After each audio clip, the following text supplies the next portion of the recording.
Gusto nyo bang matuto yung alaga nyo gumawa ng homework? Gusto nyo bang maging responsable yung alaga nyo para matapos niya ang homework niya? Ito lang dapat yung gawin. Kumuha kayo ng biscuit at saka maglagay kayo ng tubig. Ganyan lang kadali. Easy peasy.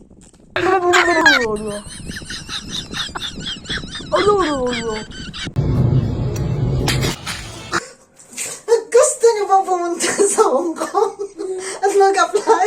Apply na! Dollars pa ang sweldo mo. Hindi mo na.